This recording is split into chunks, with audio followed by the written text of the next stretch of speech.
Call this meeting of the Madison School Board to order. Ms. Humphries, call the roll. President Thompson, Present. Vice President Kazi, Member Gresham, Here. Holcomb. Here. Here. We have a quorum. Thank you. Do I have a motion to adopt the agenda? I move to adopt the agenda. I second. Motion made by Ms. Gresham, seconded by Mr. Hunt. Please vote.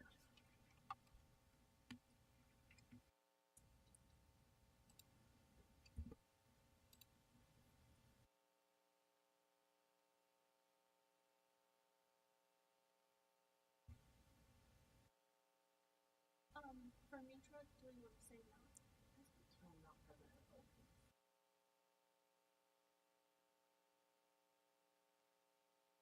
Motion passes unanimously. Next, is there a motion to move into executive session? I move we adjourn into executive session. Second. Motion made by Ms. Gresham, seconded by Mr. Holcomb. Please vote.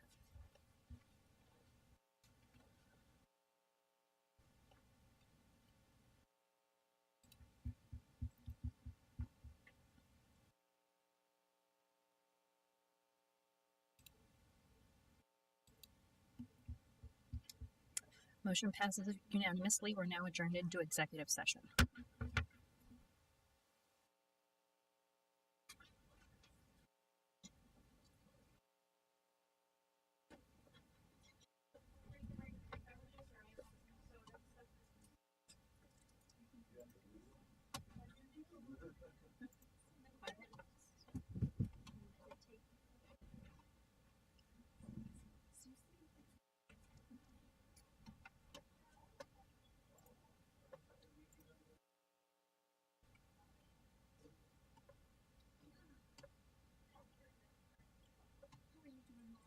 Good. How are you?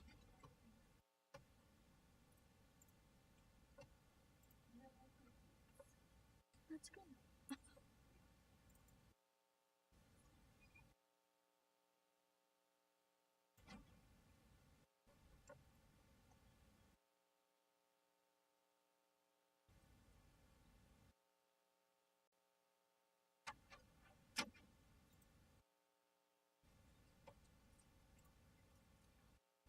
I'll see you in an hour. Or ish. Okay.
Oh, there is.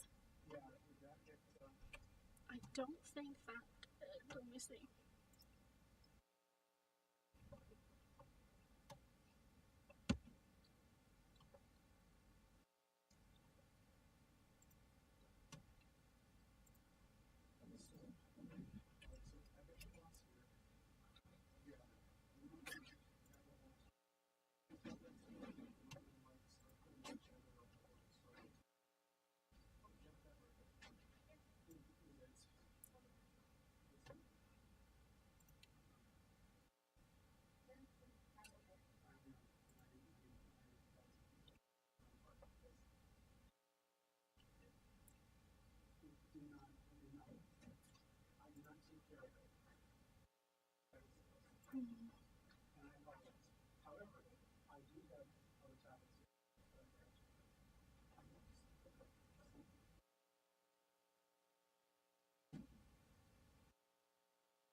Of course.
The schedule says my first year.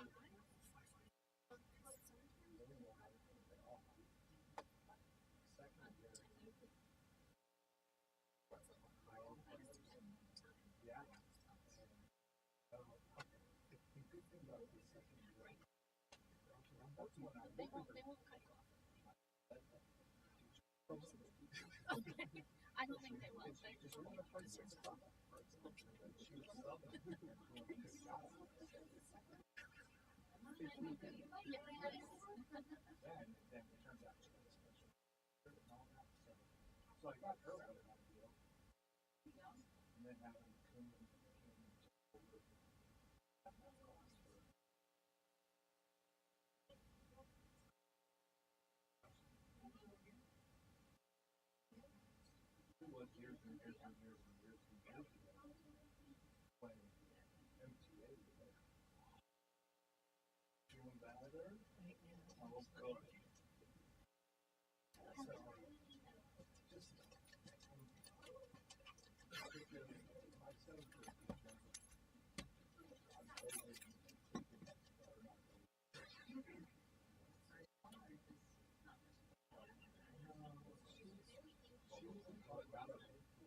Yeah,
I know. I was tempted to talk to Dr. Garrett about not coming, and but he's feeling well enough that I could. It's not Jose. Right. Just reach out to her. It's like, hey, Right. So will they patrol officer? sounds like a massage. Okay. That's what you're okay. Yeah, only paintings who are online address the parent concerns regarding the teacher. The teacher didn't really do anything wrong, although, on reflection, it is a kindergartner, and, just the presence, and, so making the teacher aware that there might be teachers and protocols, and whatnot, that you've resolved that issue, so for him to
Hold on one second. I'm calling this meeting back to order. I'm asking the students from Camelview to lead us in the pledge. Go ahead.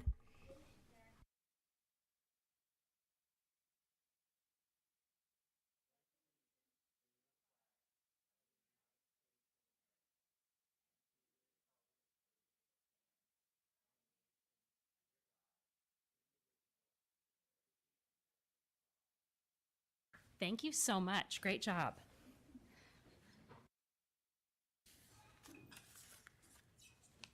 First item on the agenda, presentations and recognitions. Dr. Guerin.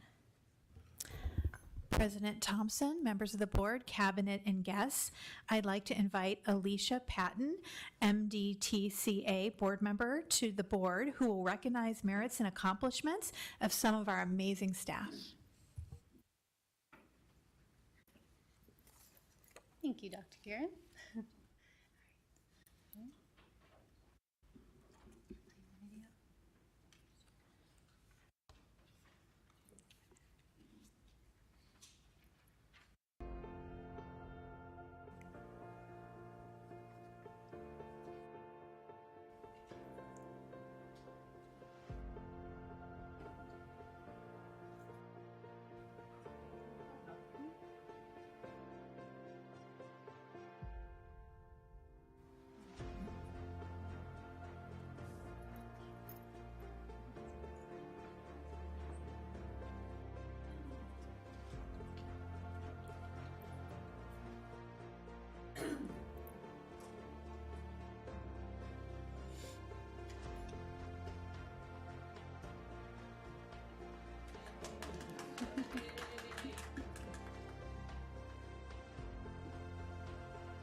Who's up first?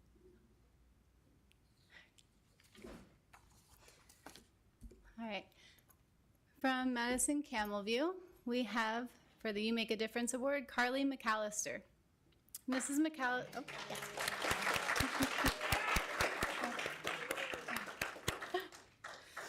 Mrs. McAllister is an exceptional educator who consistently goes above and beyond for her students. Her classroom is a model of respect and courtesy, with students demonstrating kindness and consideration both within her classroom and throughout the school, whether in the hallways, the cafeteria, or on the playground. Mrs. McAllister employs innovative teaching strategies that make learning engaging and enjoyable, ensuring that her students are motivated and excited about their education. With her extensive experience in education, she brings a wealth of knowledge and expertise that is an invaluable asset to our school. As a mentor, she fosters student growth, instilling a love for learning that will serve them well for years to come. Her leadership and dedication also serve as an inspiring example for her fellow educators. Thank you, Carly, for the lasting impact that you make at Madison Camelview.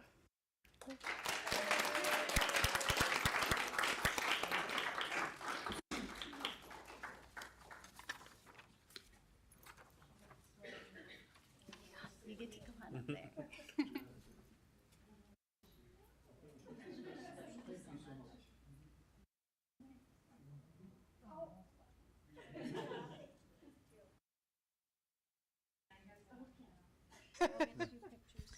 And normally we have a beautiful award to give, but the company that makes the awards sent the same ones they made last year today. So we are going to have something beautiful to give you, just not today. So we do have a certificate for you, and we'd like to take a photo.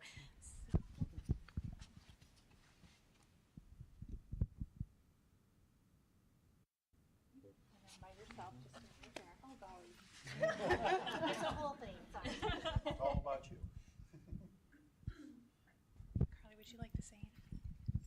So I've been thinking about this for a little bit, and for those that know me well, know I'm a little sarcastic. So my first words are, I'd like to thank the Academy.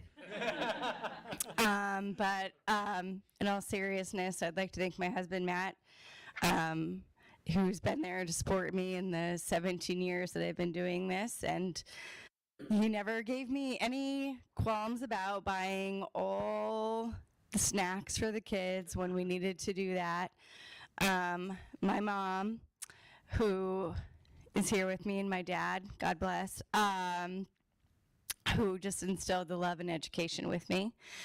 And I just have an incredible support group, and I'm so proud, Mr. Smith, Mr. McClellan, thank you so much. And my biggest support, my little man, Cooper, who now that I have a kid who's in school, I see the benefit of how we treat children and how we talk to them and instilling that lifelong love of learning.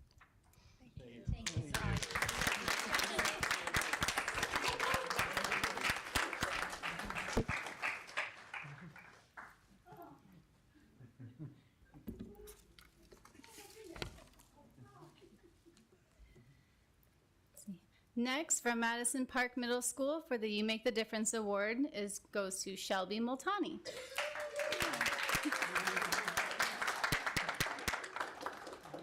It is with great enthusiasm that I nominate Shelby Multani for the You Make the Difference Award. For the past 5 years, Shelby has been a dedicated and passionate resource teacher for 7th and 8th grade math at Madison Park Middle School, serving our students, staff, and families with excellence and care. As a current member of our leadership team, Shelby exemplifies what it means to be a team player. She is an outstanding co-teacher who collaborates seamlessly with her 7th and 8th grade math colleagues, ensuring that all students receive high-quality instruction tailored to their needs. Beyond her classroom responsibilities, Shelby is always willing to step in and support her colleagues, embodying a spirit of cooperation and community. Her advocacy for our students and families is unmatched. Whether serving on the site professional council or representing teachers on the teacher advisory committee, Shelby uses her voice to champion the needs and concerns of both educators and the school community. Her contributions to these committees have strengthened decision-making processes and fostered a positive and inclusive school culture. Shelby's dedication to the success of our school is evident in every endeavor she undertakes. She is a trusted mentor, a thoughtful advocate, and an indispensable resource to those around her. Her commitment to building strong relationships with students, families, and staff reflects her unwavering belief in the power of education and collaboration. It is an honor to recommend Shelby Multani for the You Make the Difference Award. Her tireless efforts and exceptional contributions make her a true asset to Madison Park Middle School and the Madison School District. Shelby is an inspiring example of the impact one individual can have on a community.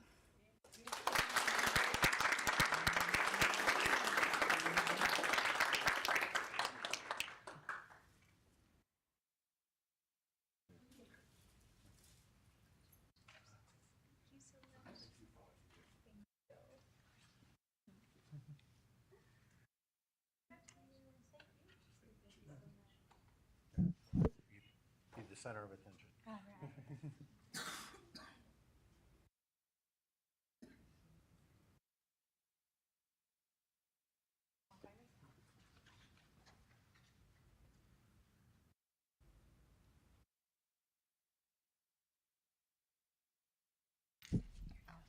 Gosh, I wasn't planning on saying anything, but I came to Madison 5 years ago, and it's been an incredible journey, and I'm so incredibly grateful to have found Park and my family at Park.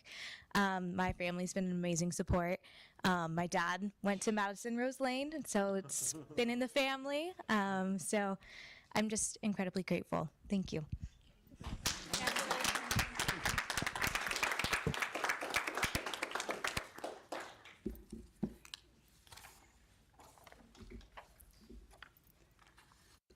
All right, our next award is coming from Madison Camel View for the Shining Star Award for Martha Esquer.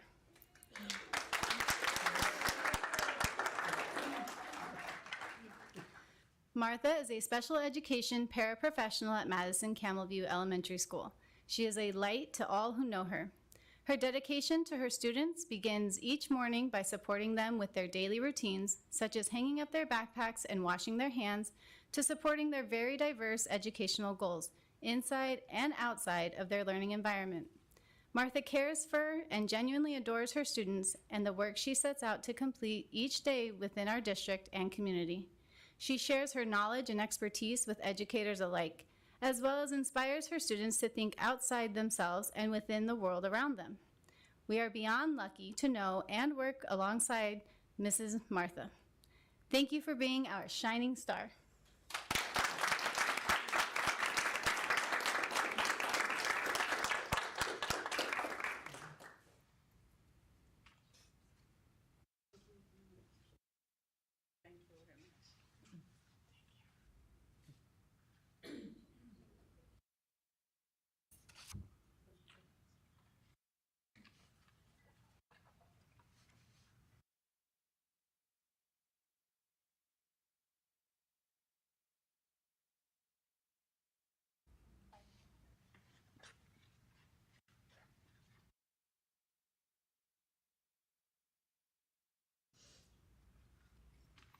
Have a little note. You keep prepared. Yeah. Thank you for this award. I have worked in special ed for around 13 years. I love my job. It's not easy. It requires a lot of patience and love. But it's a fulfilling seeing my students grow emotionally, academically, and knowing that I could contribute a little bit for that. Thank you very much for all the support in my school and the district in Madison, Camelview, and thank you to my family for that support too. Yeah, my family is my husband and my daughter. So thank you. Contribute a lot. Thank you.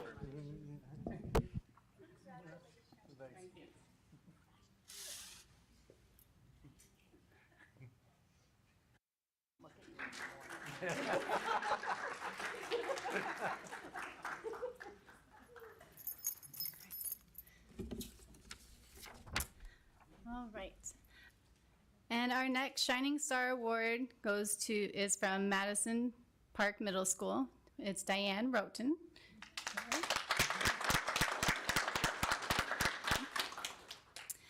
Hi. It is with great pride and sincere appreciation to have the opportunity to recognize Diane Roten for the Shining Star Award at Madison Park Middle School. As our plant manager, Diane always strives to be professional, diligent, and dedicated each and every day throughout our campus. Diane is committed to ensuring our campus is maintained and is a strong contributor to making it clean, safe, and a healthy learning environment.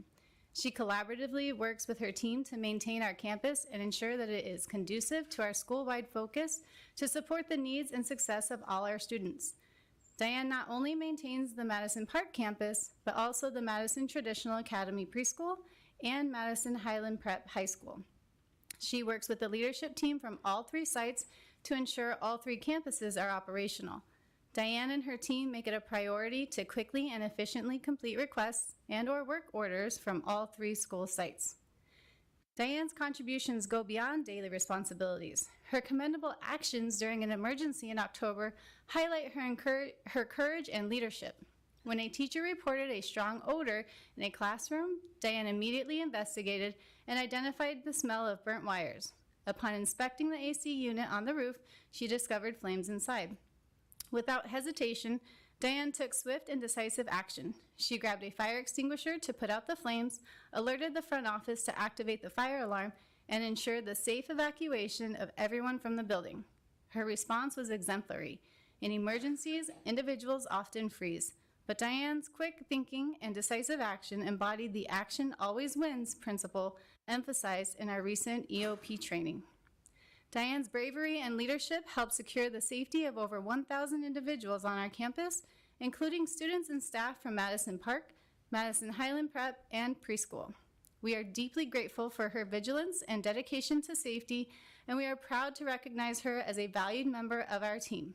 She truly represents the best of Madison Park Middle School, and we are proud to honor her with this well-deserved recognition.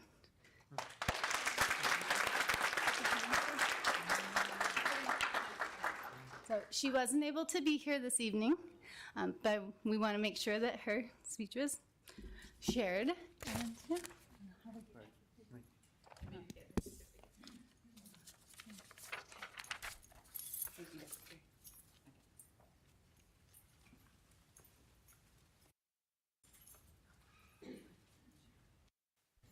Congratulations again to all our awardees. We deeply appreciate you being here tonight and your families.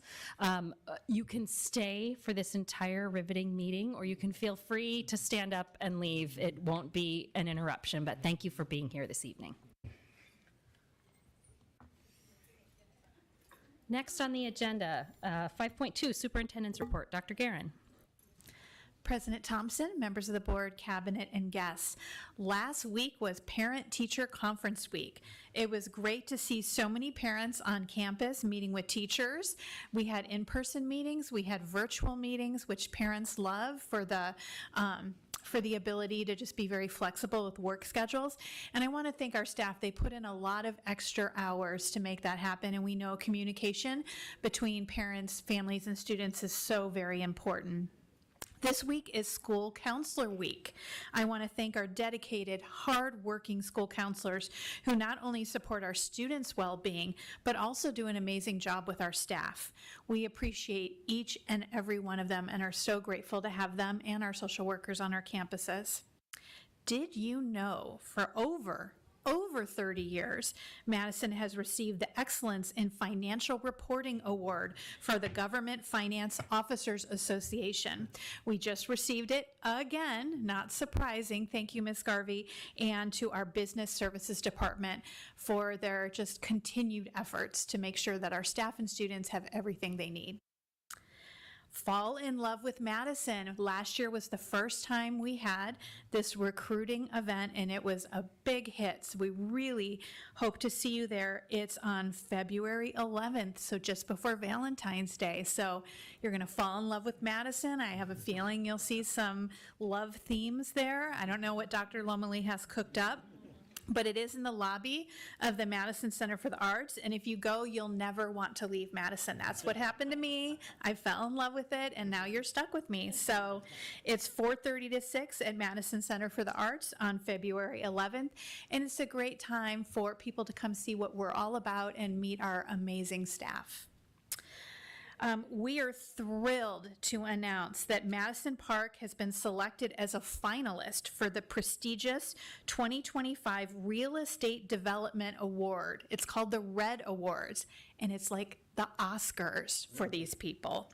So this significant achievement recognizes Park as one of the leading educational projects in Arizona's dynamic real estate landscape. For those unfamiliar, the Red Awards are widely considered the Academy Awards, not that, of Arizona's commercial real estate sector, celebrating the most outstanding projects of the year. So there's several of us that get to go to a dinner and be celebrated, and I just really want to thank Deputy Superintendent Ms. Garvey and our amazing Patrick, all of the team that did such amazing work on that. So we're really excited to celebrate with them. That's all I have. Thank you. We'll move on to governing board member reports. Mr. Holcomb, you want to kick off today? Sure. Thank you. I had the opportunity to go see the Peking Acrobats, which was just a lot of fun and a fairly full theater. It was good. It's a good reflection of the community focus that we have now in the relation to the programs that we bring. But apparently I missed out on the best performance because they had 900 kids Definitely over 800. The theater was packed with students. Came, and I heard they were just cheering in that too, because of what they saw, what the acrobats were doing. The kids were jumping up and excited, and I can envision that because there was several kids in the row behind me, and while the performance was going on, they were just enthralled. It was a lot of fun. We also have, I want people to remind, since for the at the Madison this weekend, there is the second of the community Phoenix Symphony events, A Fiddler's Dream, which is I think it was written by Winston Marsalis, what did the story for that, and it's for family-oriented opportunity to go to the symphony. And I went to the last one, and that is great. And then before we have our next meeting too, we're going to be having the inaugural Phoenix Sings at the Madison, and we're having 4 elementary choirs come in and perform, about 150 kids, and also with a barbershop band. They're going to have teach the kids some barbershop and have a performance that night. It'll be a free performance on February 13th. And so it's just great to see how much the Madison is being used and what's going on there. And that's all I have. Thank you, Mr. Holcomb. Mr. Hunt. Thank you very much. I just wanted to really thank the folks from Camel View for coming out and showing us the incredible work they're doing with STEM at Camel View. Really, really impressive. STEAM. Sorry, the arts as well. The STEAM work, just really impressive to see the dedication of the teachers as well as the administration and the leadership, and the impressive work that those young people are doing. So just wanted to say thanks to the team at Camel View for really showing up and showing us what you're doing there. Want to also send a shout out to the folks at Simus. I was at the 3rd grade Informants last week, as well as my child's student-led conference, and just really great to see the IB curriculum and how the kids really take ownership and learn the principles and live them. So really great stuff, and I guess highlights all of the great options we have here in Madison. So that's all I have. Thank you, Mr. Hunt. Ms. Gresham. Thank you, President Thompson. Let's see. I have a question for Mr. Holcomb. Is that barbershop happens to be? Do you happen to be in that group for the? I am. Yeah, it's the Southwest Vocal Alliances. But we're actually teaching the kids. We're doing Alexander's Ragtime Band, and they're doing Keep the Whole World Singing. We're going to teach them some barbershop pieces that they'll get to sing as well. That's what I was thinking. Thank you. Let's see. I also went to the acrobats. That was fun. But I do enjoy going to the student performances. So my fellow board members, if you can't make it to the regular one, go. If the student ones are so fun to watch, all the kids, it's really cool. And then we have, let's see, we did the district spelling bee. So I was a judge for that along with Mr. Holcomb. And we have the regional bee will be at the Madison Thursday. So I don't want to encourage people to come watch me, but I am going to be the pronouncer, and I will be practicing a lot the next couple days. There are some hard words in there, so good luck to everyone on that. We have 2 of our own students participating, so that will be great. And congratulations to our award winners this evening. It's always really nice to see what everyone's doing, and they're always well deserved. So thank you. Thank you, Ms. Gresham. I also want to thank our award winners. We're so fortunate to be able to honor people from each of our campus sites multiple times during the year and recognize the great things that they do on our campuses and the impact that they have on our students and our community every day. I also want to thank Mr. McKinley and the students from Camel View who gave a demonstration today. It's so wonderful to see them, in their element, sharing what they're learning, and want to thank them for taking the time, and thank their parents for taking the time to bring them today. I also while I didn't get to go see the acrobats, I heard from my kids that a group of students from their school got to go, and they wondered why they couldn't have gone. So those student performances are so wonderful that we're able to not only have those performances for the general public, but that they can also share that with our students, either in master classes or in those matinees. Deeply appreciative for the work that the foundation does to bring that to life. I also want to highlight something that some of our schools do. Something called positive office referrals. So generally, when you get a call from the office at school, you think, "Oh, geez, what did my kid do?" But a number of our schools do something called positive office referrals, where the teachers can let the parents know about something wonderful. Kids are nominated for the great things that they are doing and meeting the expectations of the school. And just wanted to share that. I think it's a great way to let kids know that as they meet their goals, as they're contributing to their community, they'll be recognized for that as well. And to have teachers or the administration call home to make sure that their parents know about that, I think is really touching and wonderful. I'll also see everybody at the Regional B. Thankfully, I will not be the pronouncer. One of us will probably have control of the buzzer, and I'm not sure if I want to do that either, but glad to be there to help be a judge, and it's wonderful that we can host that event at the Madison. Next, consent agenda. Does anyone have any items to remove from the consent agenda? If not, is there a motion to approve the consent agenda as presented? So moved. Second? Motion made by Mr. Holcomb, seconded by Ms. Gresham. Please vote.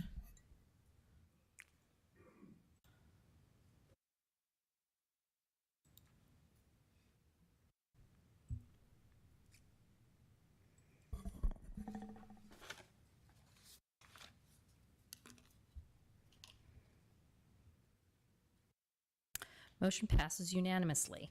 The next item on our agenda is the call to the public. Pursuant to board policy, time has been set aside for a call to the public. This is an opportunity for individuals to address the entire board in a public setting to express their views or concerns. State law limits our ability to respond to comments made during the call to the public. However, we do hear your remarks and ask that the superintendent follow up and provide us with information regarding any issues that are raised.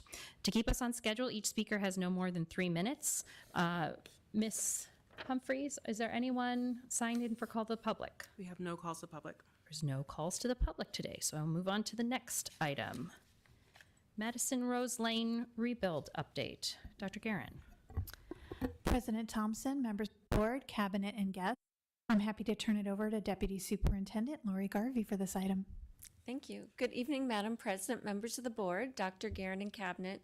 Just truly honored, I guess, and excited to have Visby Karanja and BB Carbonell from Orcutt Winslow here to give a presentation on the whole process that we've been through at Madison Rose Lane. We've been in full throttle, I would say, full force in the design since last September. Really, with a great committee from the school. We had a lot of parent participation, a lot of student input. It's just been wonderful. It's like the best feel-good meetings that I get to go to. It's wonderful. And then last night we did have a community meeting. We invited quite a wide range around the school, and we had some people show up, and it's just always interesting to hear people's connect to Madison. I think everybody there at one point had been through, has a child, a grandchild, they're involved with Rams, just so much community support, and it was such a positive meeting. And so it's just really nice to see that, and I'm excited for you to see what's been worked on. So I will turn it over. Thank you, Ms. Garvey. Madam President, members of the governing board, Dr. Guerin and Ms. Garvey, and the rest of the cabinet members, thank you for giving us this opportunity. We are really excited to come here and present Rose Lane. Like Ms. Garvey said, that it's such a historic campus. It's like the beacon of the community. There's generations of students, their grandparents have gone there. So there's so much to take from that and then get that into the design. We are very excited, like you mentioned, to kind of get going on that. So we're going to kind of give you a quick process overview. Then we are going to talk about our site layout and our experience mapping, and then we can take questions from you. So our process is very inclusive. We ask a lot of questions. We listen. We try to listen to the students, to the teachers, the parents, the community members, and sometimes we get the greatest ideas from the students. So it's really exciting to get all of those different viewpoints into consideration. So we call this the zipper diagram. We've had several visioning meetings. We had a steering committee meetings. We've gone to different projects we have done and try to take the best of practices from different projects we've seen. We've talked to a lot of teachers. We've had several programming meetings. I think the most exciting thing for me was the design charrettes we had. We had cutouts of the buildings and the site plan, and we formed into 3 or 4 groups, and we started to move those pieces around to see, and we got such great ideas. We're going to show you of that a little bit later. So after all these various meetings and several design charrettes, we are now into our schematic design. So we take these different ideas, we come up with different plans. Next, please. And internally, we also go back to our office. We have a 45-person education studio. We pin all those up, and then we come up with our own ideas. We share, and then we come back. So these are some ideas of the sessions we had. Again, that's my favorite thing to do, is having these charrettes. So we set goals. We looked at a different, it's such a heritage-rich campus in the arts and performing arts. So we took some of those great ideas and trying to integrate them into the design, which PP is going to talk about that. We visit campuses in Buckeye and in Chandler, some of the latest innovative schools we've done, to kind of share some ideas and see what can we learn from them, talk to their educators, talk to their teachers, and do lessons learned and how we can incorporate that. And then the design charrettes with the committee. So the overview is, we take a lot of notes. Each of these committee members would write down what they like, what they didn't like, what they would like to see in the future campus. And then from that, we moved to the physical exercise of arranging the pieces. We came up with different ideas. And then again, like we mentioned before, we went back and then we came up with 2 or 3 different site plans. We met with the district leadership, again, refined that. We met with Patrick and his crew. So it's process. So again, we are going to have a lot more meetings coming up, making sure your district standards are followed, educational standards are followed. So this is the process overview with the steering committee. In some photographs, we held those meetings at Rose Lane Library, good attendance there. And now the site layout. Yeah, so Rose Lane, you can see it on your screen, a very tight site. We have gathered a lot of information through all of these programming sessions and individual sessions that we've had with teachers, students, parents throughout this entire, conceptual design. You can see that we have the majority of our buildings located on the south and east portion of the site, only allowing us to build first phase on the baseball fields. It's not the first time, it's not the last time that we're gonna do it. It's doable, right? But you need the input from everybody. You can see Rose Lane and 12th Street, Rose Lane. It is quite the tight area for queuing. So we heard parents, we heard the teachers, how much they struggle with those parents' lineups. So we studied not only the traffic, but also pedestrian traffic, how they're traveling from the church across the street and from neighboring streets. So as you can see, the only place that we were able to start building was on the fields. And when we gathered all of this information, we realized we don't want to displace the kids. We don't want to disrupt the academic year, right? We don't want to have portables because that brings in a lot of money that at the end of the day is just going to go down the drain, literally. So when we started phasing this out, we realized we need to place all of our children with classroom and specials on first phase. How do we do that? We build the entire classroom, two-story classroom building with their specials and administration. So that way, the builder, who is our McCarthy, our partner in with this project, we came up with the solution that we build on the field everything. So that way, the school can continue their education and no disruption. So with that said, I wanted to show first the drop-off. We're not disturbing any of the driveways. Why? Because we don't want to create more issues with off-site. It'll trigger traffic impact studies with the city, etc. So what we came up is a double queuing lane where you use the one driveway in the middle, right turn, and you start doing a double queuing lane. This is being done currently at Madison Simas. I'm a parent there. I've been there a parent since 2015. I got it nailed down. Right? Right? I have some ladies back here who are also moms that has gone through the whole drop-off lane. So I know that Rose Lane can do it, right? So if we allow them to travel through the site and through the front door, they can queue. So now we have 4 times of what they had before. So they will be able to drive all the way through and drop off their children. Then loop around. They take turns, right? And then it's going to become a right turn out on Rose Lane. So that way, the bottleneck that is happening right now, it's addressed immediately, right? So as you can see, there's a big building, and that is a classroom building. It is a 2-story component with specials. We have the administration up front with visibility towards the front for security reasons. We want to see who is coming in and out. Then we have art on the 2nd floor above admin, the library, the central focus. That was a huge thing for the kiddos. They don't want to lose their library. They want to be able to touch the books. So we centralized that library for everyone.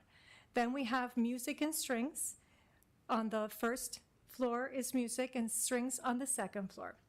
As you can see, there's little lines between library and music strings, and I'll show you later on an experience map of what it is. What it is basically what you have at Madison Meadows and I believe Madison Park, which is a learning stair.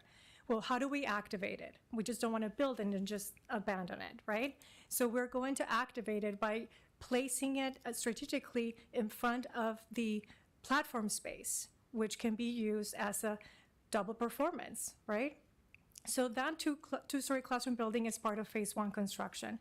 Also, kinder wing will be located towards the back, and that it will be part of phase 1. Once everybody is in, we demo all of the buildings except for quite a few in the middle. So then phase 2 comes in with the cafeteria and then the professional development wellness building. As you can see, we've also addressed some of the concerns of safety around our playgrounds. We want to locate the playgrounds inside the campus and take them away from the outer edges. We heard that and we've addressed that, right? So just really quickly, we are putting in the pre-K and MAC on the south end with our own drop-off area also, and we are actually increasing the number of parking spaces. I believe right now you have about 120 maybe. Right now we're looking at about 165. So knowing that it is a tight site, we were able to accommodate a lot of these issues that were around Rose Lane. Now we have the sport fields on the east side away from, you know, the neighboring streets on the west end. All of these issues and comments, we feel that we were able to address them, laying out the way that we have presented today. And if I might just jump in for Please, 1 minute, just to let you know, the Professional Development Wellness Building, if you're curious what that is, we have been looking for a place to house our instructional coaches where they can be together, they can hold trainings, so we're not always looking for rooms here and there and squishing them into every corner. So there would be space in there for all of our instructional coaches with a large training room that can accommodate up to 60 people, so we could have a lot of trainings in there. And then the wellness component is just honoring that mental physical wellness for our staff. It's coming up a lot on surveys. And so we're looking at an exercise room and a room for fitness equipment. So two different, and that would be for district-wide use. One thing that I forgot to mention is the cafeteria is centrally located around the campus. The little ones from pre-K have a long distance to walk right now, and I believe they currently eat in the classroom. So now that is centrally located. Also, the stage that is very similar to, for example, Madison Simus will be a double-sided stage where you can open it up towards the outside. So now it has the double usage. And then you activate that exterior learning staircase that is between the library and the music.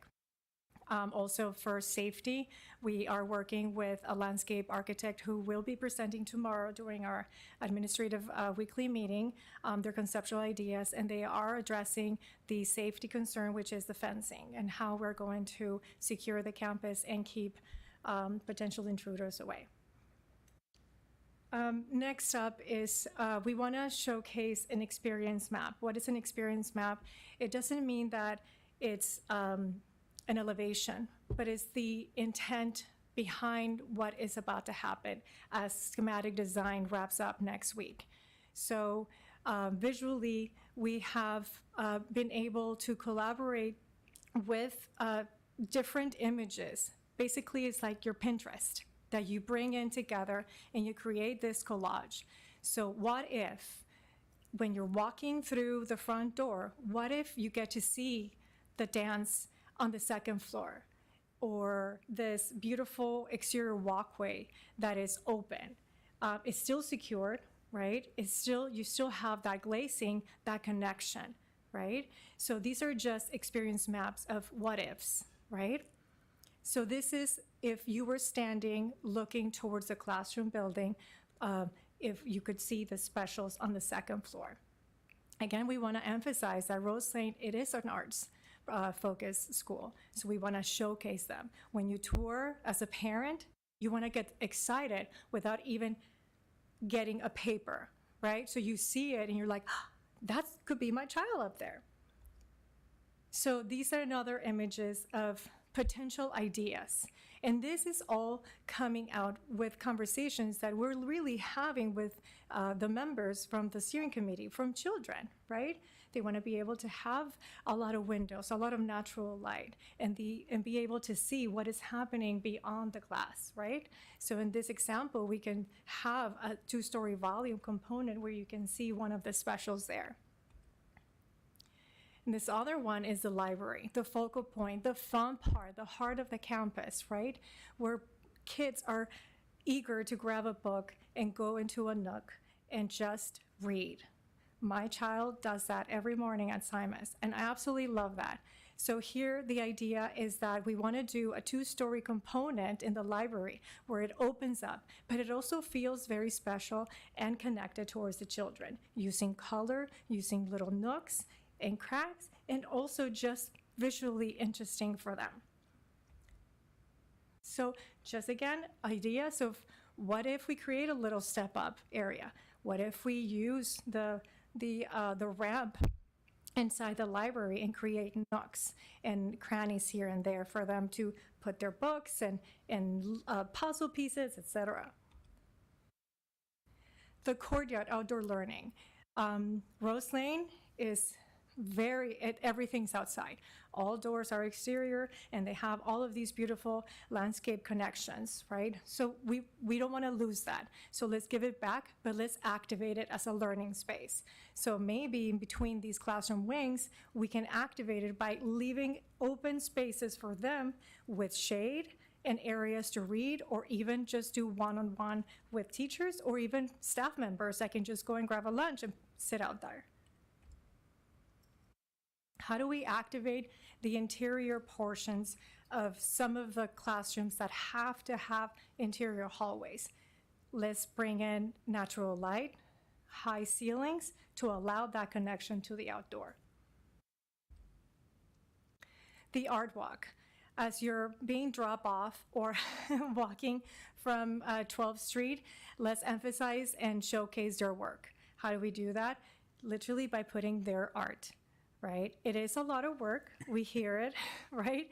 But I think it will be a fun experience as you're walking through it. And also, if you have a community event, it's an art walk to showcase, right? The parent-teacher conference, let's activate that space, right? So these are just some conceptual ideas of how we can activate their art and how we can help them maintain that art-focused program. The amphitheater, you heard me earlier, how can we make that connection to the outdoor? It could be a double-sided stage that opens up to the cafeteria, but also to the outdoor amphitheater. And how do we activate the learning steps? Well, we centralize it and we focus on that double-sided stage. Play space. Kids love their playgrounds, love the swings. We hear you, right?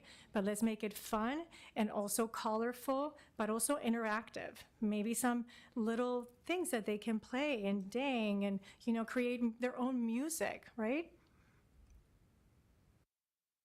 And also, they talk about their gardens. They love their gardens. Let's bring it back into the play and learn from it. So we're going to activate all those spaces by providing some of these ideas on Rose Lane.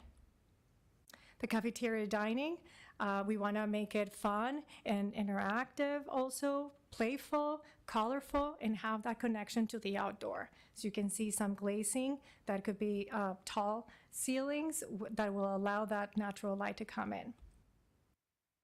Again, some features of what we could do with color, because they mentioned that we love color. We don't want to be this gray box or white box.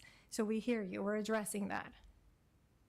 And this is just a quick massing model of what it's starting to look like. You can see at the top, the two-story classroom building with the specials, with the PE building, very similar to Simus, the wellness on the east side, the cafeteria centrally located, pre-K and kinder tucked in the back, direct connection to the play area.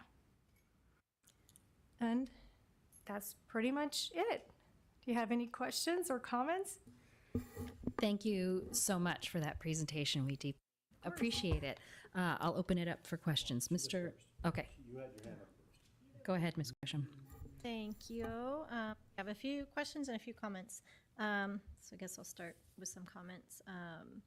So I heard a few times that you did get student input. So I think Laura and you guys mentioned that as well. So that's awesome. Thank you for doing that. And thank you for your presentation and this whole process. It sounds like it was very thorough, and thank you for involving all the different groups.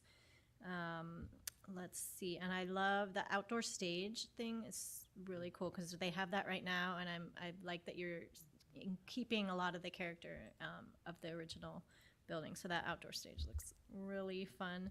I have a few questions. Let's see, and you did mention shade, so I just want to re-emphasize, of course, because we discover every summer how important shade is. So yeah, I just want to emphasize that the more shade, the better is always good. Let's see. And then, and I'm also amazed that you're able to, because of the way it's laid out currently, where it's almost all buildings and the field is such a small, I'm amazed how you guys even were able to figure that out. But my question is, with that is, as far as, is it the same capacity as it is now, like as far as classrooms and things? Whoever wants to. Sure. Madam President, members of the board, I'd love to answer that question. It is being built for the same number of students as the current Rose Lane. So I imagine at the moment, we do have some extra classrooms at Madison Rose Lane, which is actually at this point going to help us with the phasing, because that building M, which is in the back for the 4th grade, those students are actually going to move into the rest of the school, as that building will be demoed for phase 1. But you know, the goal would be obviously to fill the school. Okay, thank you. Let me see. The other, one other thing I noticed, because I was at Madison Park doing their spelling bee, and we were in the library, and it's beautiful and it's really cool, but there was a lot of noise because Highland Prep kept walking back, like every time they switched classes and stuff. So I just want to maybe put that out there, that ensuring that the library, because it doesn't have to be totally silent, but it is supposed to be make it kind of a easily so we can be a little quieter when it needs to be, and so maybe just something to think about there. Let's see. The other one I had was because of course this comes up a lot, and because we get asked, my parents and a lot of people, about as far as safety, and I just, maybe you guys can just reiterate that of course you're always thinking about safety. You did mention some things like fencing and stuff, so maybe you just want to address that a little bit. We get asked a lot about the glass, our schools with the glass doors and things, so maybe whoever wants to address that. Yeah, I'd love to address that. So a lot of the research shows that we just need to slow them down, right? And we've addressed that at Meadows pretty successfully, where we can lock down an entire wing. I didn't know that when my daughter started there, and then when I learned about the design, that made me feel secure, right? That a whole wing can be locked down completely. So that is something that we are going to have at Rose Lane, and that we want to push for, right? Because safety is the #1 factor for our kids. The other thing is, you mentioned the glass. Yes, a lot of parents have brought that concern. However, the more visually connected you are, the better supervision there is. There's less areas to hide behind a glass.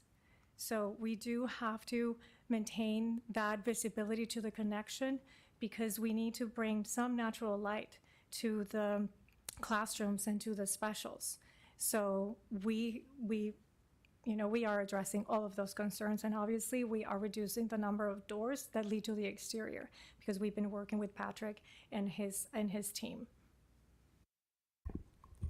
And the safety starts right from the time they drive in or walk into this campus. So when you come in, you can, trying to find the mouse here. Yeah, right there. So this is, as once school starts, this is the main entry into the campus, but once it starts, there's a gate. You have to be buzzed into the admin, and then you can kind of come out from the backside. So we could use different barriers, the building as a barrier, fencing as a barrier. So there are multiple layers of security which we kind of think, and you have cameras, but also physical barriers. Also the way we've situated the library and the cafeteria and the PE space, you could have those spaces open or the playgrounds, baseball, after hours or on weekends, but you can lock the rest of the campus up. So there are different layers of things. We also have areas of refuge. So in case if somebody does manage to break these barriers, like BB was saying, how can we slow them down? Can we have some hardened walls where kids can tuck in? But those are, we have shatterproof grass. So there's a lot of different things which we can present and we do for all of our campuses. And Madison Rose Lane will be a little bit different than Madison Park and Madison Meadows in that they will not be having the operable glass walls in Madison Rose Lane. They will have an expanse of glass in the rooms. It might be 10 feet or 12 feet, but there will be a solid door, and there won't be, at least that's what, we haven't seen that. I haven't seen that yet, but that's what our conversations have been about. So there will be that ability to let the light in, but they will be more of a thicker wall of glass in a pane and with a door, so it'll have more, it won't be quite the same. We also follow CEPTED, crime prevention through environmental design, that policy to make sure that, visual line sight. So if a teacher there's no hidden corners. Mm-hmm. So if a teacher is standing there, they can easily see what's happening in the play areas and staircases, parking lots. So those are very important things to design while we are working on this. Thank you. Thank you all for addressing that. I know you mentioned the playgrounds being inside as well, so I'm sure that will be appreciated. So yes, just wanted to make sure that everybody knows that is always on our minds. But at the same time, we want to design this for children and to make it a welcoming, learning environment. So that's all I have. Thank you. Mr. Holcomb.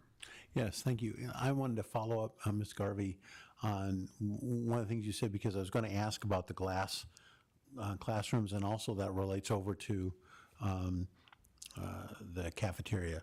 And that is, I thought part of that, when I was thinking about it, would be difference between an elementary school and middle school too, as far as in the kids. Is that part of the thought as well?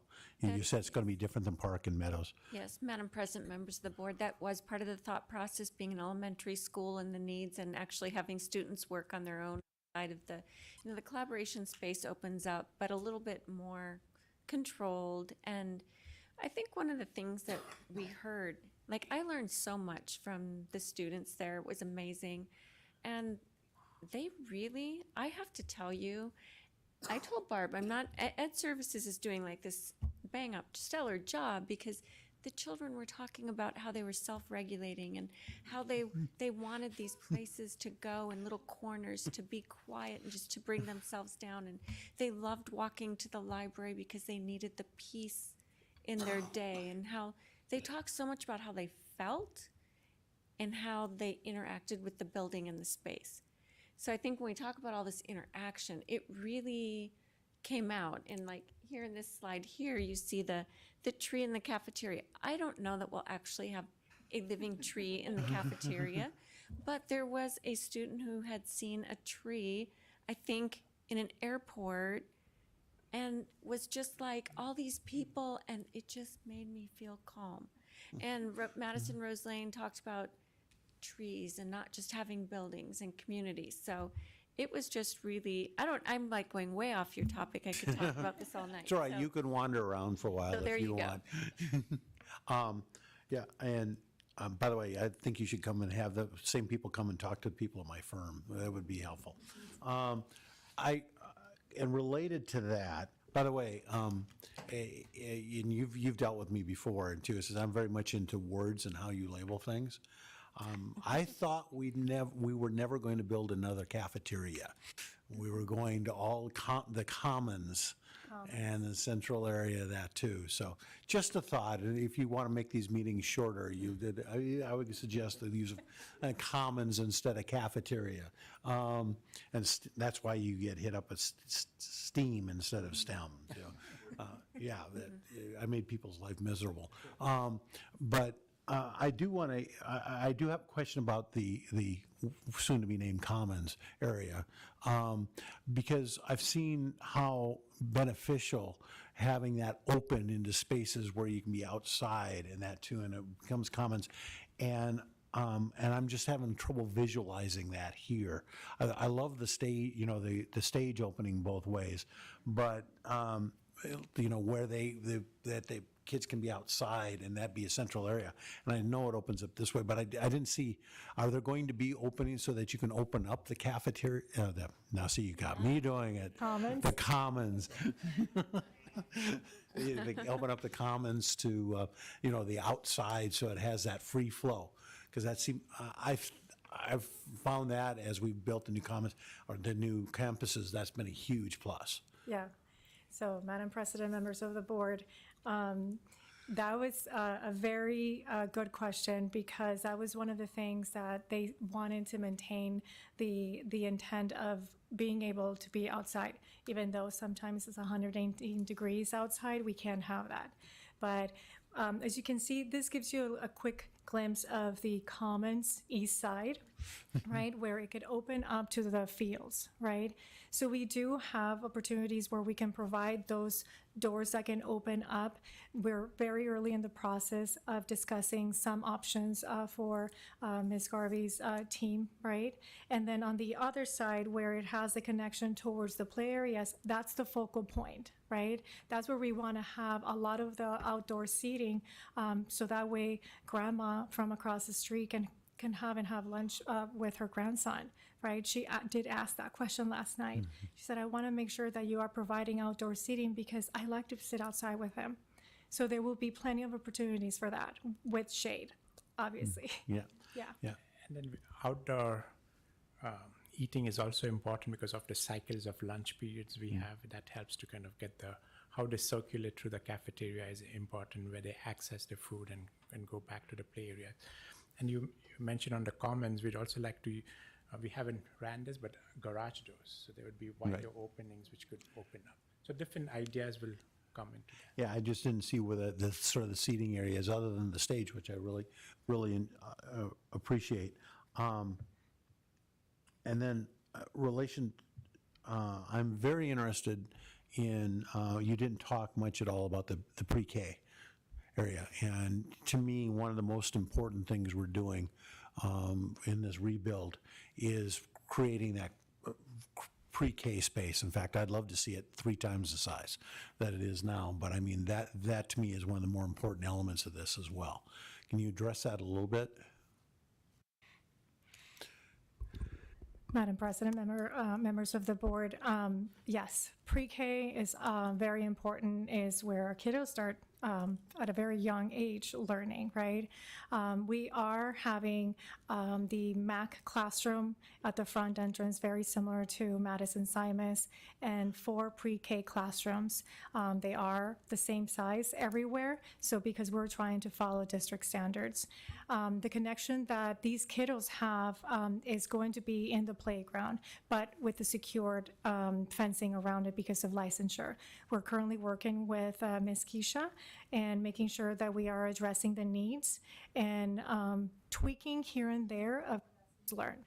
But pre-K component is going to be located on the south side of the campus, so that way it'll allow the parents to park independently from the main parking lot up north. So they will be able to park, walk in, check in, and actually walk in through a secure lobby. That we are actually just revising that and making sure that we present it to Ms. Keisha. So they have the ability to have that separate entrance, very similar to Madison-Simus and Madison Park. Okay. And we all know that the kid's brain doubles in size by the time they reach age 5. So textures, colors, volumes, the height of the windows, all that is so important for them to kind of grasp and do things. So those are some different ideas besides what BP mentioned. We'll work with the district to get those into the classrooms and the corridors and the play areas. Yeah, and then I appreciate that. I just said that's important, and if as much as we can maximize that as well, and appreciate that. And you mentioned the strings and the music side, the performing side. I assume there's going to be more than just that area dedicated to the arts, because this is an integrated visual and performing arts as well. And there's also the visual arts part of this too. I assume we're at an early stage of that, but I want to make sure that is really addressed as well. Yes, Madam President, Mr. Holcomb, we've been talking a lot about the arts in the school and how we can just really make it stand out. And so we're even talking about, Principal Reyes has been talking about even other kinds of offerings, whether it be digital media and things like that. So there will be spaces in here. What you don't see here that we've been talking about, because we're still in this blocking phase, is that art room is going to open, even though it's on the 2nd floor, it's opening to a art yard on the 2nd level. Mm-hmm. So really trying to get just that you see it, you feel it, it's living and breathing in this school. And then I'll let the last one, the fields, so these field, there's going to be a lot more field space on Rose Lane, which I think is a plus, and there is now, which I think is a plus. But I'm sure Ms. Garvey's put this into you too, but if you have that size of field, make sure the dimensions are right, because otherwise we will hear no end of hell from the teacher. Yes, we are smiling because the size of these fields has been many hours, many meetings, even for the community meeting. It will be a little bit larger than they have currently, but very similar. So we're still not holding a high school game on this field, and it still might not be for the older Rams students to play on. But we are, by moving the buildings around, this would just happen last week, we're even able to make it a little bit bigger. So we're trying to maximize this field because I'm right there with you. Well, yeah. To and that just point, whether- really quickly, I think that that MTA uses those fields for the. I saw you sitting on the edge of your chair. Meryl has a comment. I want to make sure that there is capacity for for these fields to be used by the MTA students up to 8th grade. Yeah. Yeah, I guess my point was I appreciate that and getting them to you could use that because it'll add. It's a great deal, but if we can't make them of adequate size, we're better off not even pretending to. Right. You know, That's so why they we're use- not promising more than what we have right now, so that people don't think.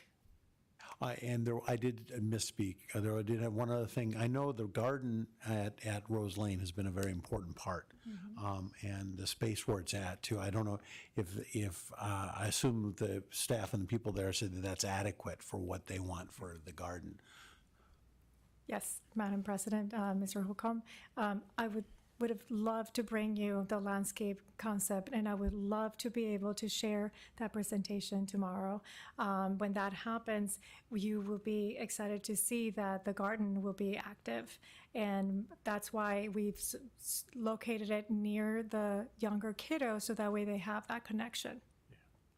Okay. Also the water and the different amenities which go with the garden access, so we've taken care of all of that.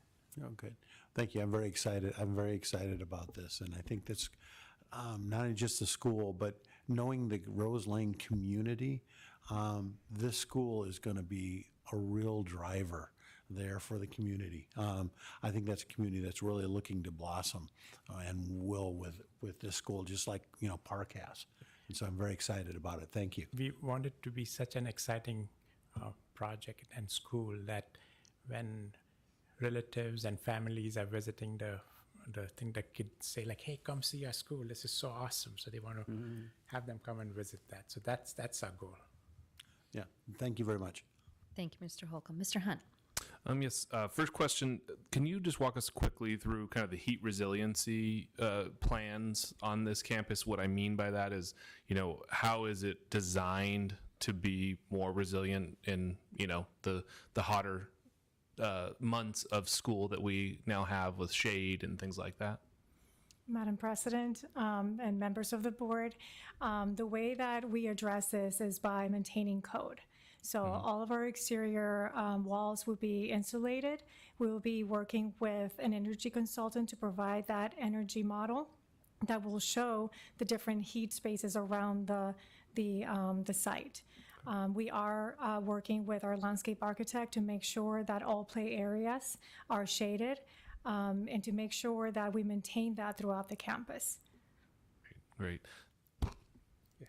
We also, we have the building envelope and we have to follow certain code requirements. Sure. We do a study for that, but also we have lighting sensors. So when the natural lighting is coming in, your lights kind of automatically dim. Sure. We have a E-rated glass, which helps to keep the UV rays and those things outside. And then also double glazed glass to keep the cooling. So that different, our specs are now more and more, and even with the city, the codes are now more and more codes. They've upgraded that. So there's a lot of sustainability built into the program without trying to get a plaque which says it's gold or it's silver. Right. Well, and this is going to be around for decades and decades to come. And so, so hoping that it will be resilient for it. Second question, really quick, lots of walkers, right, from the apartments and around in the neighborhood. Can you walk us real quick, or maybe I missed it, just through what's the walkers' experience getting onto campus? Yeah. Madam President, members of the board, we've addressed that by making sure that we provide an open feeling as soon as you see the campus. So let me find my mouse over here. I don't see it. Okay, I found it.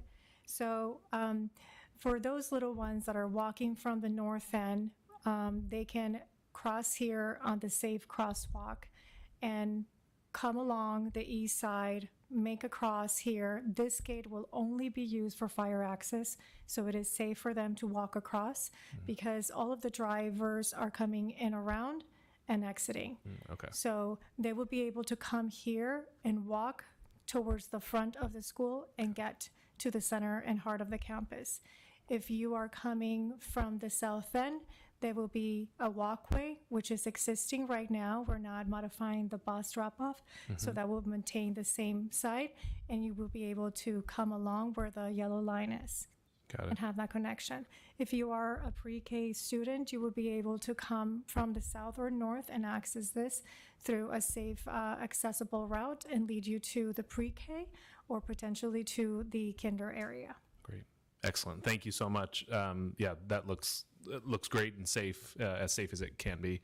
And then just a note on that northeast corner, MTA had some great lessons learned in kind of expanding the space for folks to easily move across that. So I'm sure just make sure we learn that lesson with it because it took a while at MTA to get it fixed. But now it's great. And then final thing, I had somebody in the community ask me, because they have a kid that's going to be going into pre-K, and they said they want to go to Rose Lane, but they don't want their kid in construction. How long is it going to take so I can tell them to send them to Rose Lane and not worry about it? Oh, that is a really good question, which I'm sorry I didn't address. So, Madam President, members of the board, we will start construction May 23rd. I think that's the first day after school gets out. So next board meeting, I will be bringing forward GMP number 1, which is just for earthwork and demo, so that we can get going when that happens. But that will be, and then the preschool will maintain where they are, and in phase 2, we will be building the preschool building in phase 2. Correct me if I'm wrong. And then I think that we were talking it could even be maybe a mid-year move-in or sometime during that year. So they will be maintained in their current classrooms until the new building is up and ready. So the school itself, phase 1, that classroom kindergarten through 4th, will be ready August of 26. So in 1 year. So we're thinking another semester to 3 quarters after that, then the preschool will be able to move in. And then we'll be finishing up with the cafeteria, and then the third phase will be the fields. Great. Thank you. So I'll tell them just to go and do it. I'm so sorry, the commons, yes. Thank you. To that point about the place where people need to eat, in what phase is the current cafeteria coming down? I'm assuming it's hard to know, like spatially. I'm assuming that comes down. Does it come down after the new cafeteria is built? Is it like where the fields are right now? Madam President, members of the board, yes. Okay. Right now, we don't want to disturb anyone. Yeah. So the idea is that we maintain the cafeteria as active as possible. We are working really close with McCarthy's team to make sure that that's the goal. So we will build the commons in phase 2, and then the cafeteria, which sits right in front, will be demoed. Okay, thank you. It was a multi-purpose room back in my day and whatever it was. The other thing I just wanted to highlight was having fewer entry points and having those secure spaces, I think is so important. My kids have participated on those fields for various sports, and I was able to do my evening walk all through the whole campus because everything is open, and I think having some of that security is going to be very helpful. Also, to that point, to make sure that there are restroom facilities that are accessible either in the cafetorium, commons, whatever we're calling it, but also for those outside spaces if we have people renting those to make it easy and obvious where those bathrooms are, I think is going to be helpful. So just wanted to flag that as well. Go ahead. Madam President, members of the board, yes, that was the number 1 request that came in when we were doing the early conceptual and goals for the school, right? To be able to have that fast access to restrooms. So we are placing pre-K toilet rooms right off the exterior hallway. And then for kinder, those will be accessible immediately also from the playground in the commons area facing the fields. Great. That will be very similar to what Simus has, where you can lock it from the inside. But be able to use it from both ends, right? And the same for the PE. Very similar to Simus, where we have those restrooms that are connected to the building, where kids can go and use them, but also being able to be used for after-school events. Wonderful, thank you. Even in classrooms and the admin, so the visitors coming into the admin can have their own, and the teachers will have their own restrooms. Wonderful, thank you. And I'll get to you in just a second. I to the entry point issue, it's wonderful that the site layout for this is also north facing, right? Because to be able to have some of those welcoming windows on the second floor, you don't have the sun beating in there and have to worry about some of the window shades it wouldn't have otherwise. But I think it's really exciting how you've laid this out. Especially being able to build everything on a relatively small footprint for that transition. It's exciting and looking forward to moving forward. Mr. Holcomb, did you have a follow-up question? Yeah, just real quick, one thing I forgot. I just want to make sure, as you described the flow for the drop-off, that it goes around the parking lot, which I think is a great idea, and but they get to Rose Lane and it's a right out. That intersection at Rose Lane and 12th, I'm just concerned looking at that, that's a real clog point for going both directions. And while you'd have that great flow, if they can't get out onto Rose Lane because it's full of cars, that's where your stop's going to be. And I just want to make sure that if you've even seen it, that's a real choke point. So I want to make sure that that's being considered in the flow. Yeah, go ahead, Mr. Hunt. Did you have a follow-up? So just one more question, not to belabor the fields, but as a father of an MTA baseball player, it will accommodate 8th grade dimensions, though, the baseball field? I think at the moment, Mr. Merrill, you can help me with this because you have such knowledge of fields. I think we're at a 200-foot outfield. It will be, there's no doubt. We have some amazing athletes that can Right. hit that ball. Just go ahead. Go ahead, Mr. Merrill. Nope, you did not. You're okay. Lori, the regulation size for middle school baseball field in Arizona is 80 feet by 80 foot infields and 300 foot. Okay. So. I don't know that other than maybe number one really reach the 300. Yep. And then final question, it's grass? It's grass. Just regular grass, and will it have irrigation? It will have both irrigation and sprinklers. Okay, great. Correct. Thank you. We've oriented them in the right direction, so it has to be north-south. So, yeah, I think we can stretch it to. It looks like it's oriented in the right direction. At least we ended up doing it. Great. The Thanks. third base has to face north, so we did that. And we are going to try and stretch it to maybe see if we can get 230, between 200 and 230 feet.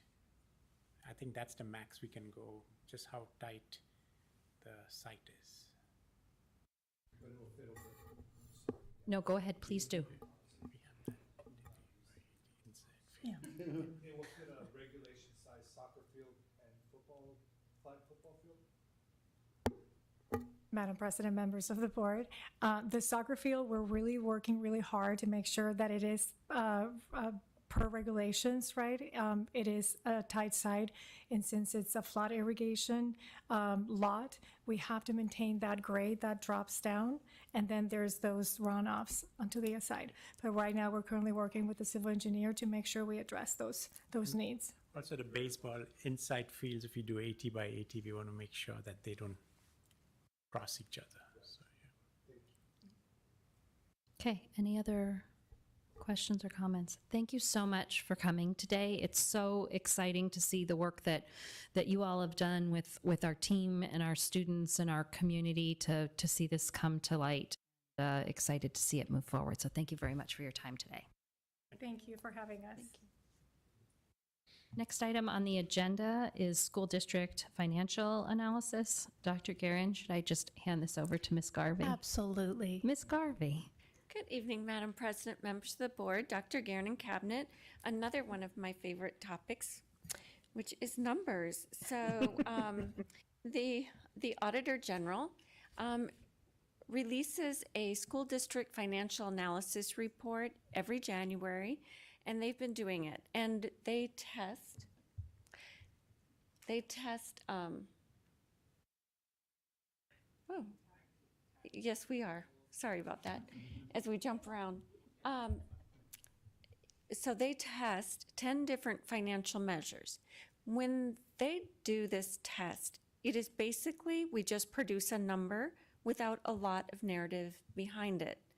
And they, of course, with everything that we're hearing going on in the news with other districts and receivership, it's really become, I think, a focus this report has. So I just wanted to take a minute or two here to talk about the report and the impacts or how Madison did. We are not noted as a high-risk district, which was to be expected. That we have one of the 10 measures that are tested, we had one that the Auditor General has identified Madison as being high risk. That is the budget limit reserve operating budget. What does that mean? Well, that is it's basically our budget balance carry forward. So our maintenance and operations fund, you can see here, the budget balance carry forward went down. If it goes down over 25% in any year, then you become tagged as high risk. So Madison's went down from 23 to 24 by 30.1%. You can see the data before. There's 5 years worth of data. And we did have in 2023, 2.7 million. And in 2024, we have 1.9. So we did have a decrease there of $800,000. However, that was strategically done because in 2023, we had earmarked some budget balance carry forward to put towards our parity and the salaries for our staff. So that was done with full intent and a lot of planning as we look at our budget balance carry forward. When we budget, we talk about it as a group. So,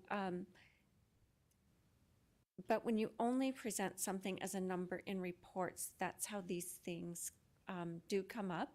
We do have a minimum budget limit reserve of 3.5% that we've been dealing with, and it goes above that certainly. That 3.5 or 3.25% is 1.5 million. You can see we're well above it at the 1.9 million.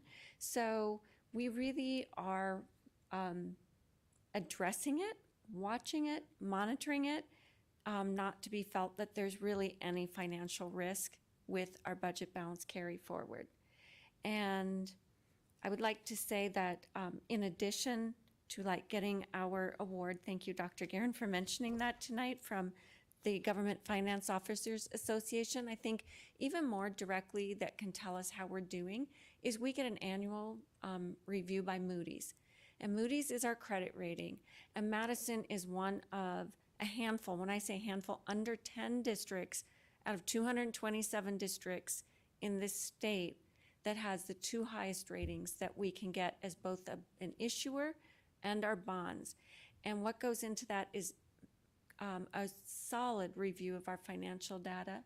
In addition, I have quite a lengthy due diligence conversation with Moody's where they ask us a plethora of finance questions and what we do and how we manage our money and our funds. And part of that is also how much we have in reserves that have helped us with both of those ratings. So I want to assure you, and I want to assure the public, anybody watching, that we are in a very good place with our finances. And this is just this is just a snapshot. It doesn't tell the picture. And I just wanted to, I was really, it really hurt when I saw that, when you don't see the whole picture, so. Ms. Garvey, I want to thank you for bringing this forward as the explanation. I think it's important to know that context matters. And if anyone took the time to, click and look at the 5 years of data, it's like, oh, well, there was a balance that was higher than all the others over a 5-year period. And the better question is why and how was that planned for?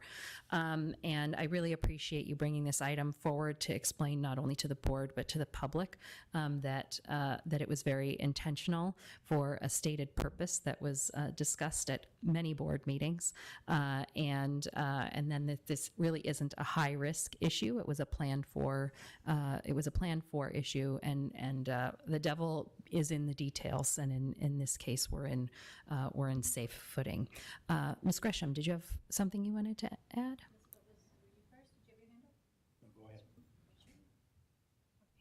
Thank you. Just a quick comment, and congratulations on yet another award, Ms. Garvey, and your team. And yes, thank you for bringing this up. And we strive to be as transparent as possible. And I know you keep a very close eye on that reserve, and you were doing this, to be even more careful. So I appreciate it, and I know it probably, yes, definitely got to you, but we understand, and thank you for all you do. Mr. Holcomb. Yeah, just real quick, I want to put this in historical perspective. When I first got on the board, we had a slightly smaller reserve. It was 0. So if we would have gotten $1 the next year, we would have an infinite increase, and we would have gotten an award. And I'm glad you brought that up and show that these things are not accurate. My first meeting with the auditors general on this board was after listening to their recommendations and their comparisons. I told them flat out, if we followed the recommendation that you made, we would fire the superintendent. Because they do not put things in practical terms, and they do not take the facts into consideration. So I want to thank you for bringing this back so you can explain it. I would wear that fact that they screwed it up as a badge of honor. Seeing no other questions or comments, we'll move to the next item on the agenda, legislative update. Dr. Guerin. President Thompson, members of the board, cabinet, and guests, I am so sorry that you've had to wait so long. We are so excited you're here. We have 2 members of Madison Advocates tonight. We have our leader, Stephanie Hernandez, and second in command, Jessica Hendricks, and Jessica Catlett as well. So here to represent Madison Advocates. Thank you, Stephanie, for coming. Thank you so much for inviting me. It's good to see everybody again and see new faces as well. This is my last year probably presenting because I've got my kiddos in 8th grade. So I'm aging out. We are aging out of Madison. Anyway, so moving on to the reason why I'm here, just to provide a legislative update and sort of a preview of what we're already seeing come down the pike this year with at the legislature. So the legislative session just began in January, and it's still early. Nothing's passed out of the House and Senate, and the governor hasn't signed anything yet, but we are seeing bills moving. So I just wanted to highlight a couple. There's 2 Senate bills and 2 House bills that I wanted to highlight. One is SB 1091. This bill is written solely to target school bond and budget override continuation elections. And what it would do is that it would require in the description that's included with the bond and override measures, the school district would have to articulate how much on average the property tax rate would be reduced should the measure not pass. So if the voters vote no, then we would be blatantly telling them, like, your tax rate would go down by X percentage. So that measure is moving through committee. It hasn't moved out of the Senate yet, but it's it's going. Whether it'll pass and then the governor will sign it, I have my doubts, but we never know. The next bill would be SB 1041. This one is, I think, a step in the right direction, and it would be extremely helpful to candidates, school board candidates, where it would actually require the Secretary of State to broaden its online signature gathering program to apply to school board candidates, which right now it does not. That one is actually, there's a concurrent bill in the House, so that would imply that there's both Senate and House support, but who knows? It's actually, the bill in the Senate actually passed out of the Senate yesterday, so this is like moving fast. And it's got transmitted to the House. So hopefully, fingers crossed, this one will become law. The next one is HB 2546. This one would alter how school elections are administered, and it would take it out of the hands of the county superintendent, and it would put it into the hands of the county election officials, the county recorder's office, and things like that. I mean, I think it's the idea behind it is probably to streamline. Now, whether the county superintendents, whether that's beneficial to the districts and the county superintendent is sort of unknown. And then lastly, HB 2022, which is particularly concerning, would allow K through 12 public schools to authorize employees to carry firearms on campus. Now, the individuals that are authorized to carry firearms would have to have training and certifications, but that's it. And then they could carry weapons on campus. This one has already passed out of the House and has been transmitted to the Senate yesterday. And again, whether this bill will actually go into law, whether the governor will sign it, we can't say for sure, but I think what the concern is that bills like this come up year after year after year, and it's almost like the drip effect where one year you're just going to break through the wall. And hopefully that won't be happening, but we can't predict what's going to happen in future years. The next thing I wanted to kind of give an update on is Prop 123, which obviously directly impacts every single school's funding. And I know Prop 123 expires in June, so it's coming in hot. And the hope was last legislative session that the legislature would be able to come to a consensus and pass something that would then make it onto our ballot. That didn't happen. So now we're really staring down a deadline. And then the hope at the start of this session was things would come together quickly and we would be able to get something on the ballot for May with the thought that it would pass before the June deadline. That also does not look like it's going to happen. So I guess at this point, fingers crossed, something gets out by the end of the legislative session, and then we're looking at either, I think, the August election, which would be like the primary, if we were to have a primary election that timeline, or November. But it looks like they're still bandying about the idea of directing where Prop 123 monies can be spent by the schools, meaning they want it all put toward teacher pay. So there would be no discretion like there is now. It would just be solely dedicated to this one line item in the budget. And that was what was proposed last year, and it didn't make it through, so I don't actually know like what the feasibility is of that going through again, getting through this time, but they also have less time and they're under a bigger time crunch this time. So pressure sometimes works wonders. Lastly, I wanted to touch on school vouchers or the empowerment scholarship funds. Just kind of going over it again.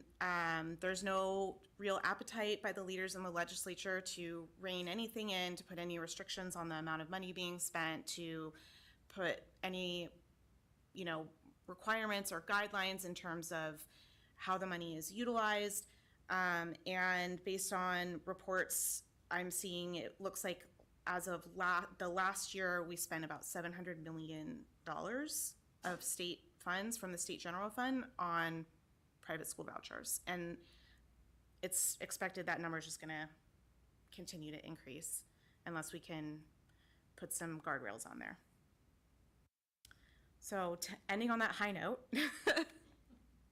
any questions, comments? Thank you, Ms. Hendricks, for coming today. We really appreciate all that Madison Advocates does to keep our community informed about what's going down at the Capitol, and also in support of our bonds and overrides when time comes for those. Are there any questions from? Yes, Ms. Gresham. Thank you. I have a quick question. Thank you for being here and for staying, both of you.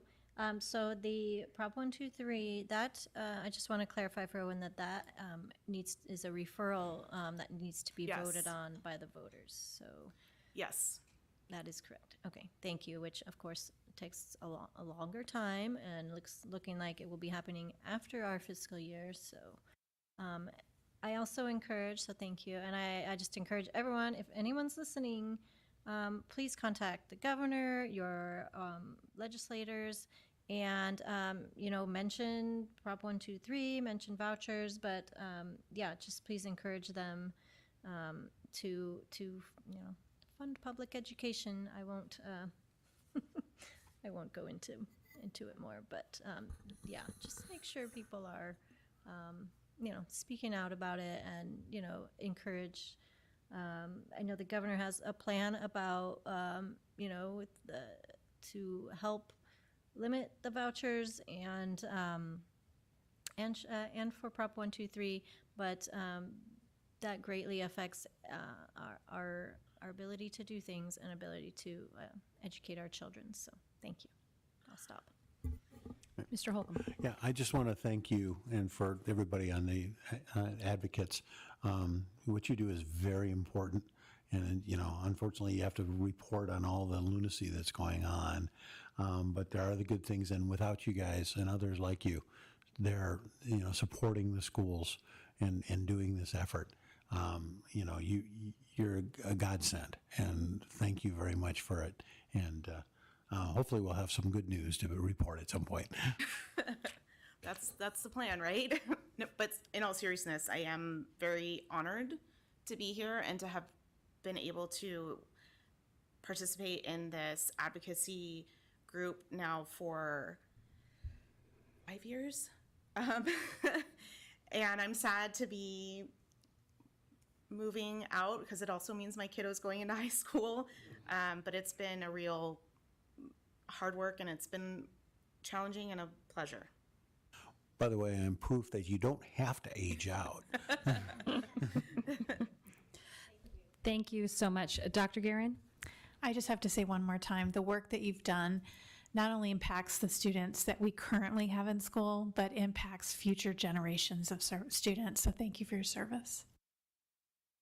Can I just add on to that real quickly? Sorry. I will. So yes, thank you for all your years of doing this, and for everyone else on the advocates. Thank you for everyone doing that, and we encourage others to get involved with the advocates as well. So we always need more parents or others helping out. So thank you. Thank you so much for your time today, and thank you for sticking along for a long meeting. So it's appreciated. It was rewarding to see how the bond dollars are going to be put to use in Rose Lane. So I enjoyed seeing that presentation. Wonderful. Thank you. Thank you so much. Dr. Guerin, I had a related question for you because I know you are liaise with Guppy Mac and a couple other organizations. Is there any movement on AEL? I know the aggregate expenditure limit and our authority to actually spend the money that the legislature has appropriated to us. And Absolutely. we run up against a backdrop there. President Thompson, as folks might remember, we have money allocated to us, but we have a long-standing legislative limit on how much we can spend, and we've had one-year fixes So we have a fix for our current fiscal year, but there doesn't seem to be a lot of discussion around it, especially the permanent fix. It seems to be tied every year to getting the budget deal closed, and I think potentially used to make that happen, right? So unless Ms. Garvey has anything else, I really have not heard much about it, and have even been Prop 123 is really taken a backseat a little bit as well.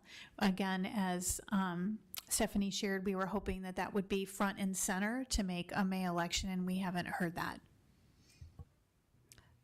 Thank you. Yes, and I've actually heard some concerns about even pushing it for a May election to make sure that you have enough people turning out to vote on such an important topic. To have a statewide campaign in that short of a time would be very difficult. So I hope that the legislature, as they're considering timing, is also very cognizant of the bridge funding that will be necessary if the current 123 evaporates for a period of time, and that's being considered as part of the funding conversation for the upcoming fiscal year. Go ahead, Ms. Garvey. Thank you, Madam President, members of the board. The current Prop 123 funding will be the general fund. So we as a school district, at least in that, won't see a decrease to our budget. And if I could provide any sort of silver lining, I try really hard to be glass half full. I did spend a day at the legislature, and there was interest on increasing teacher pay. So if there was a Prop 123 measure, though we want it to be for all employees, both sides of the aisle seem to share that interest.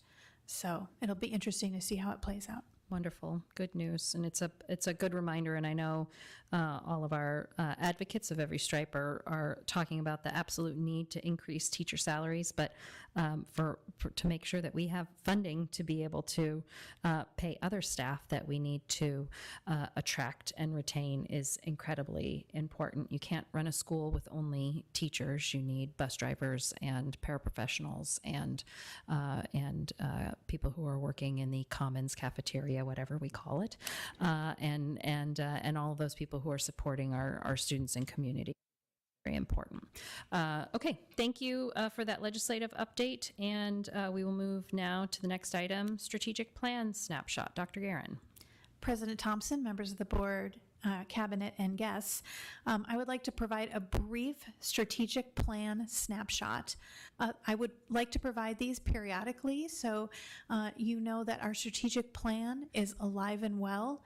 I really like to think of this as a three-legged stool. We have the district strategic plan that every single employee is focused on, but we also have the school integrated action plans that are integrated, and you can see a lot of alignment with that. And then the third leg of the stool is our Cognia accreditation. We're having our accreditation visit in February, and right now we are the only K-8 district in the state that has the Cognia accreditation. So it's just further testimony to our reach for excellence and our continued reach for excellence. So I'm going to just focus on one nugget tonight. So just as a quick reminder, in 2020, we started working on our new strategic plan, developed a vision, mission, and values, and our vision, of course, is inspiring passion for learning and leading in an ever-changing world.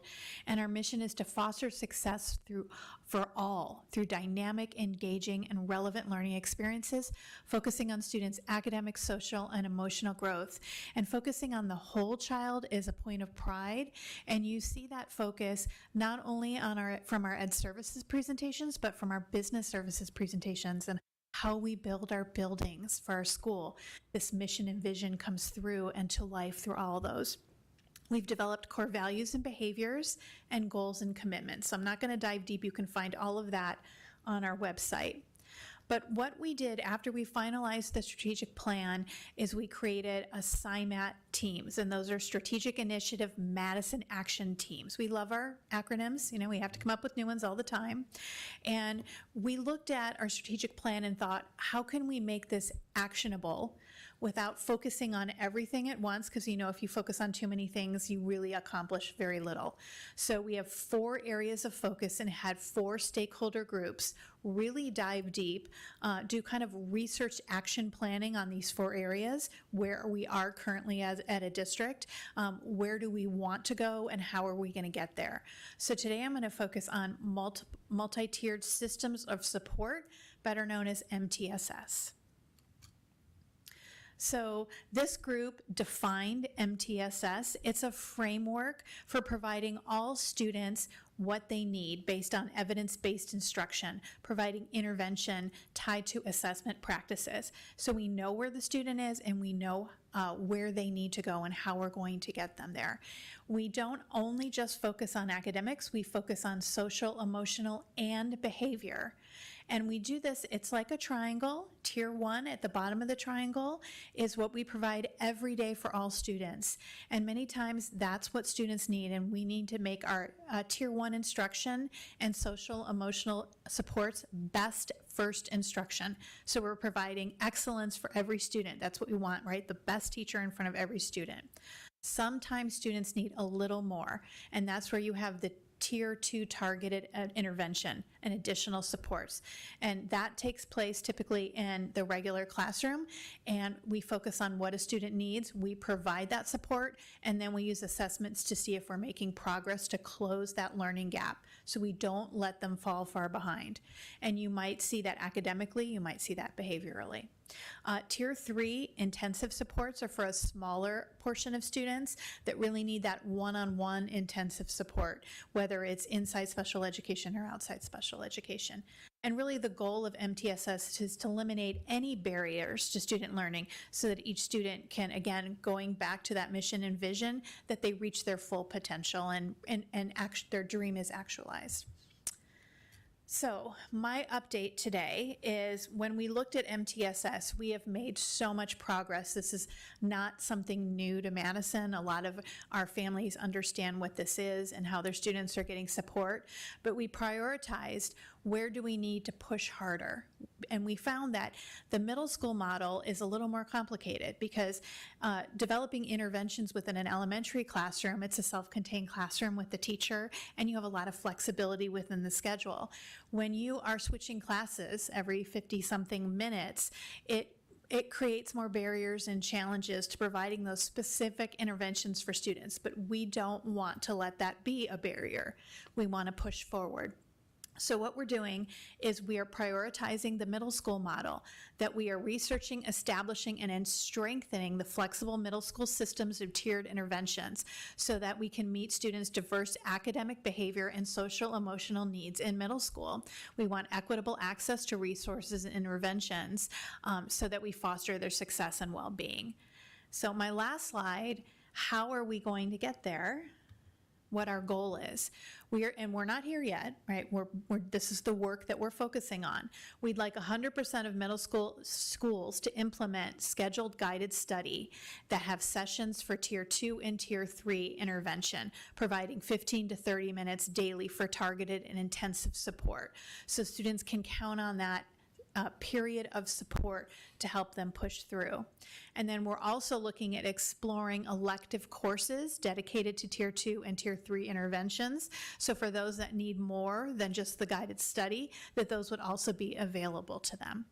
I did want to ask Mr. Merrill if he wanted to talk just a moment on how that's looking at MTA. Madam President, members of the board, Dr. Guerin, thank you. At MTA, we approached that through our SIAP over the summer. We originally started looking at MTA, we're maybe a little different than some of the other schools in Madison. We were looking at our higher end, but also with that, it also drew some attention to students that were needing some extra help. We have, in the goals, we have guided study periods in our middle school. We're also a little bit lucky because we have a block schedule in our middle school, and we have a little additional time in the classroom for teachers to use some of that time strategically for smaller groups.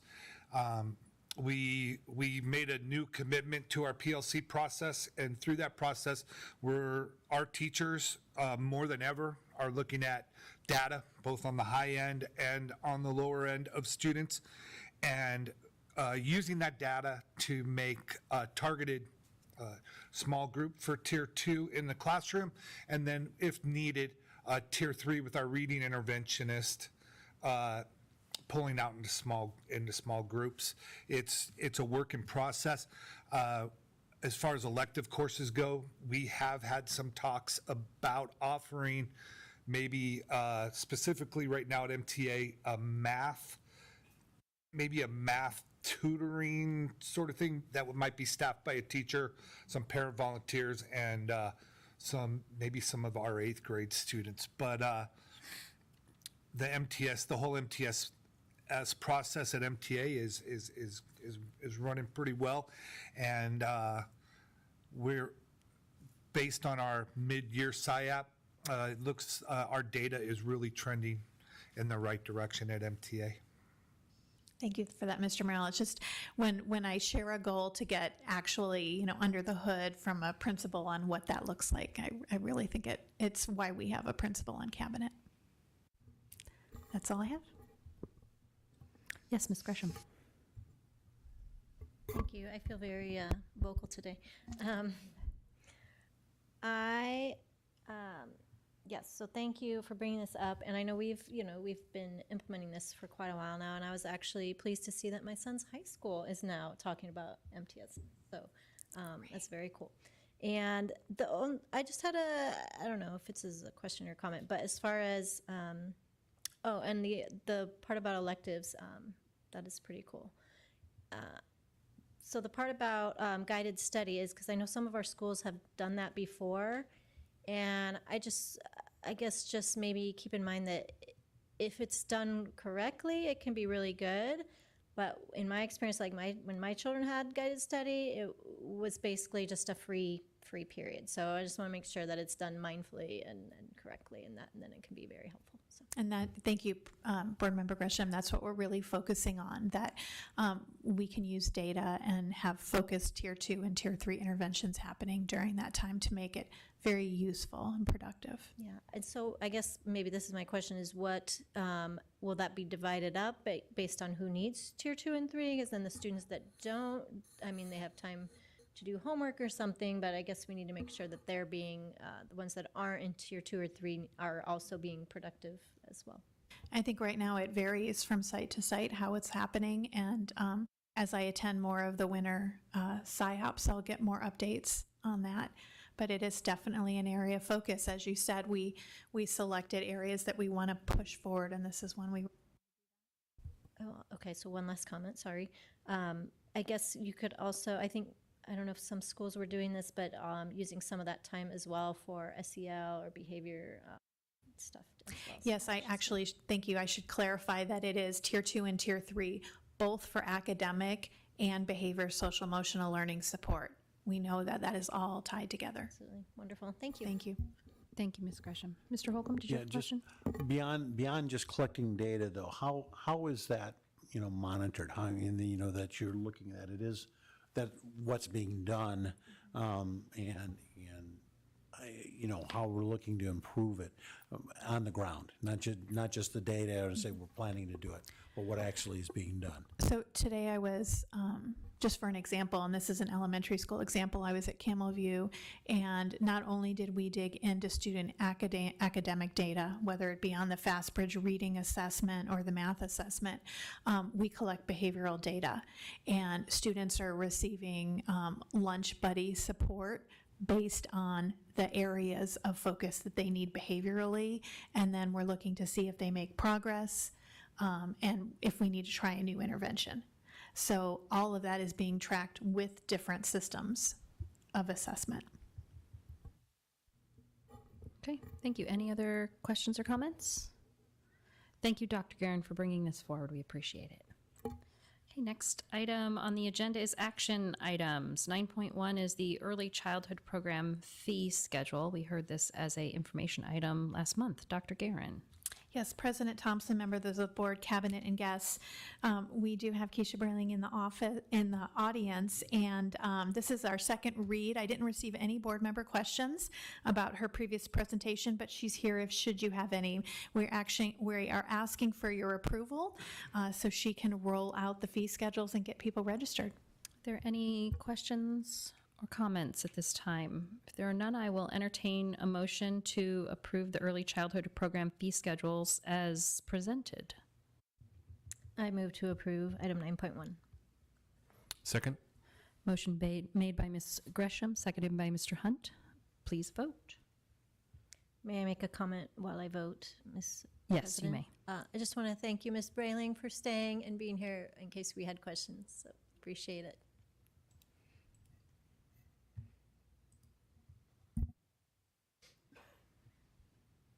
Motion passes unanimously. And I'll reiterate, thanks for sticking around. Last item on the agenda, discussion regarding future meetings. Dr. Guerin. President Thompson, members of the board, cabinet, and guests. It is a busy time of year. We are focusing on this year and planning for next year. Our next board meeting is February 18th. We will require an executive session to hear from how our interest-based negotiations and budget advisory is going, to hear some recommendations on that.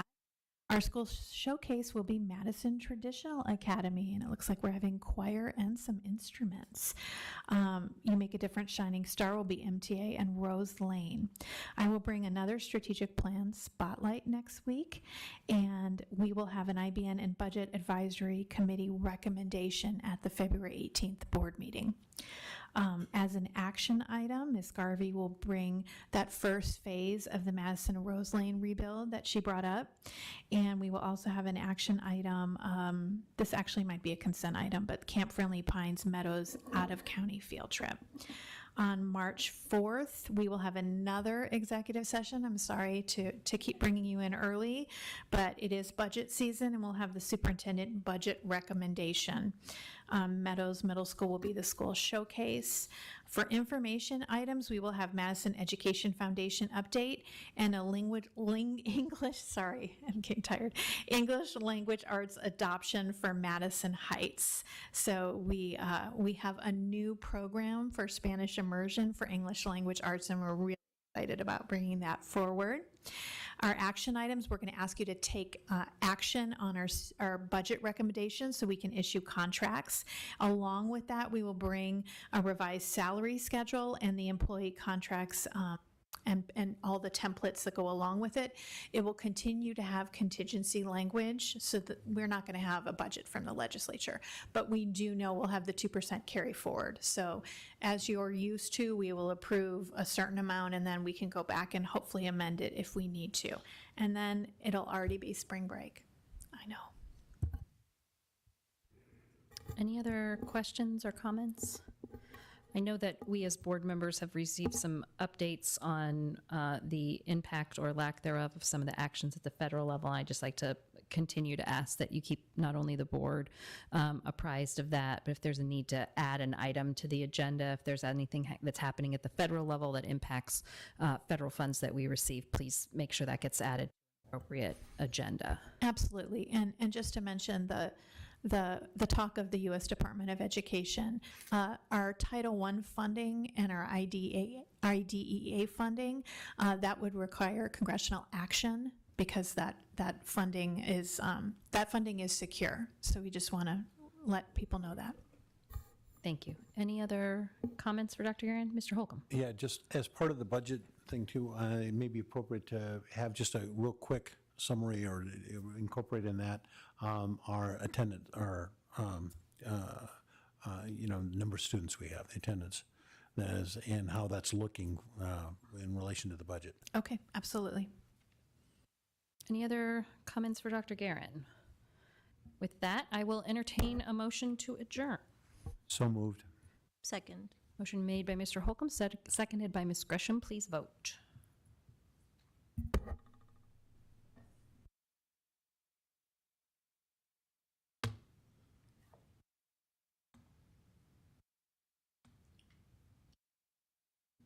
Motion passes unanimously. We're adjourned.